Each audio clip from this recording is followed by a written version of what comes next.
dari Ibrahim bin Muhammad Asy-Syafi'i. Beliau berkata, aku bertanya kepada ayahku, ayul ilmi ata'allamu, ilmu apa yang aku pelajari?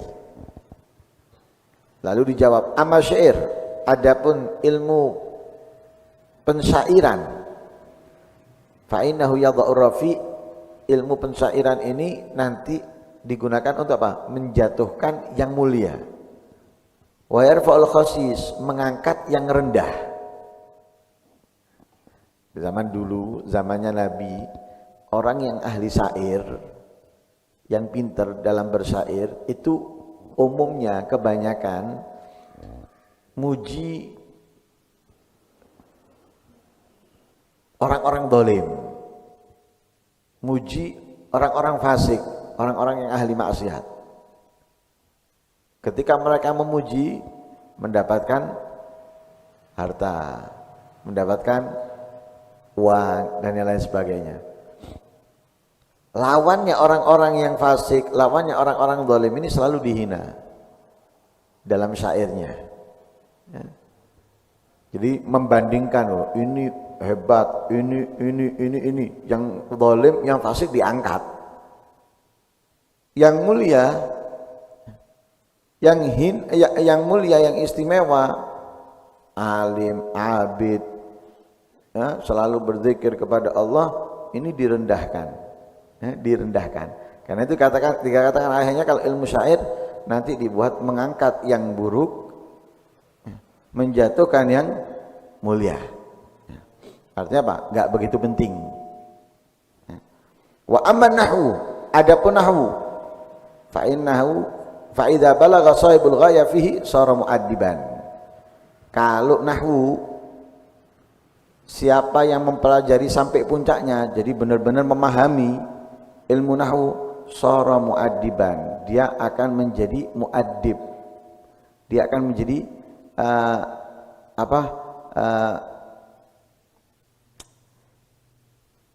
menjadi pendidik atau menjadi orang yang ahli dalam bahasa.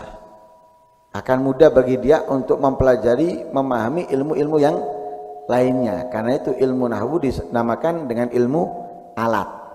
Ilmu nahwu dinamakan dengan ilmu alat. Wa amal Qur'an fa idza balagha sahibul ghaya fi sara mualliman. Adapun Qur'an, nah, ilmu Qur'an, kalau orangnya benar-benar memahami apa yang dipelajari daripada ilmu Qur'an, akan menjadi guru. Wa amal fiqhu, adapun ilmu fikih, fa huwa sayyidul ulum. Adapun ilmu fikih adalah sayyidul ulum, tuannya ilmu. Nah, tuannya ilmu adalah ilmu fikih, karena ilmu fikih ini menggabungkan antara Al-Qur'an dan hadis. Nah, menggabungkan antara Quran dan hadis, bahkan dari itu akan ada di dalamnya sirah, sejarah. Ya, sejarah untuk tayamum, sejarah ini ada. Ya, makanya dikatakan sayyidul ulum, menggabungkan, karena orang tidak mungkin bisa menjadi faqih kalau dia nggak ngerti nahwu. Dia paham nahwu, dia bisa mempelajari ilmu nahwunya. Nah, dia bisa mempelajari ilmu fikihnya. Dari situ, ketika dia mempelajari ilmu fikih, mau tidak mau berhubung dengan Al-Quran, juga berhubung dengan hadis. Mau tidak mau, kita bahas wudu. Mau nggak mau, kita sambungkan dengan Al-Quran. Kenapa kok wudu membasuh 4 anggota, nggak yang lain? Kita akan membaca ayat Al-Quran, ya ayyuhalladzina amanu idza qumtum ila sholati faghsilu wujuhakum wa aydiyakum ilal marafiq. Begitu juga tayamum. Ada tayamum ini gimana? Nah, kita akan membaca Al-Quran. Wa in kuntum ala safarin, wa in kuntum marda aw ala safarin wa lam tajidu ma'an, wa in kuntum marda aw ala safarin, walam tajidu ma'an fatayammamu sa'idan thayyiba. Kita hubungkan dengan Al-Quran lagi. Kemudian kalau misalnya ada air nggak mencukupi untuk semua anggota wudu, kemudian kita ada lagi hadisnya dan yang lain sebagainya. Karena itu dikatakan ilmu fikih adalah sayyidul ulum. Qala Sayyidina al-Imam Ahmad bin Hasan al-Attas radhiyallahu anhu, arba'u muqaddimat yanbaghi qira'atuha wa tikraruha lil mubtadi' wal mumtahi.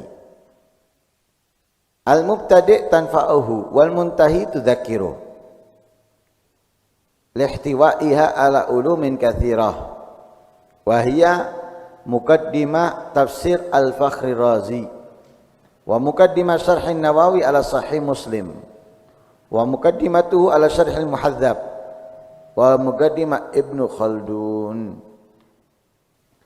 Dikatakan oleh Imam Ahmad bin Hasan al-Attas ada 4 muqaddimah yang semestinya dibaca dan diulang-ulang, baik bagi pemula ataupun orang yang sudah sampai pada puncaknya. Setiap kitab itu kan ada muqaddimahnya. Alhamdulillah wassalatu wassalamu ala Rasulillah. Disebutkan amma ba'du kaza disebutkan. Lah itu namanya muqaddimah. Setiap kitab pasti ada. Nah, ada 4 kitab atau 4 muqaddimah semestinya dibaca dan selalu diulang-ulang bagi pemula ataupun orang yang sudah alim. Pemula untuk mengulang-ulanginya, begitu juga orang yang sudah alim. Tapi ibarat obat khasiatnya berbeda. Untuk pemula dan untuk orang yang sudah alim beda. Kalau untuk pemula akan memberikan kemanfaatan untuknya. Bagi pemula akan memberikan kemanfaatan. Tapi kalau bagi orang yang sudah alim, tudzakiruhu, mengingatkannya. Jadi orang yang sudah berada di puncak itu butuh pengingat. Orang yang masih mulai itu butuh dorongan, support supaya ini manfaat untuk bagi pemula. Untuk pemula memberikan kemanfaatan untuknya, bagi yang sudah alim akan mengingatkannya. Kenapa kok dianjurkan untuk dibaca dan diulang-ulangi? Lihtiwa'iha ala ulumin katsirah, karena merangkap ilmu yang banyak. Ngerangkep muqaddimah di situ itu merangkep banyak ilmu. Lah muqaddimah apa aja? Pertama, muqaddimah dalam kitab tafsir Al-Fakhri Razi. Kitab Tafsir Al-Fakhri Razi. Yang kedua, muqaddimah syarahnya Imam Nawawi atas Sahih Muslim.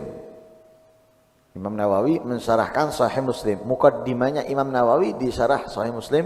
Dan yang ketiga, muqaddimahnya Imam Nawawi di syarah Al-Muhadzab. Syarah Muhadzab. Muqaddimahnya Imam Nawawi di dalam syarah Muhadzab. Kemudian yang keempat, muqaddimah Ibnu Khaldun.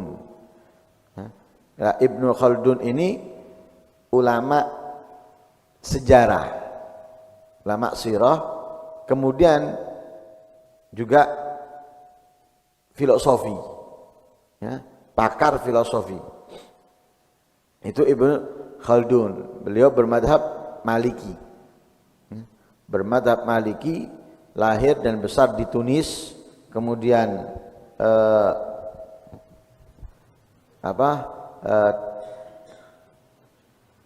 merantau ke Maroko, Andalus, kemudian kembali ke Tunis, kemudian menetap di Mesir dan meninggal di Mesir.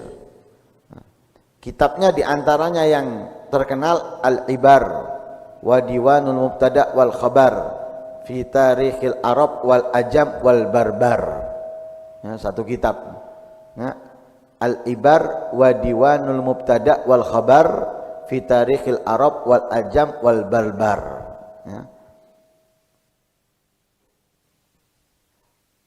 Nah, itu 4 muqaddimah yang dianjurkan untuk selalu dibaca dan diulang-ulang.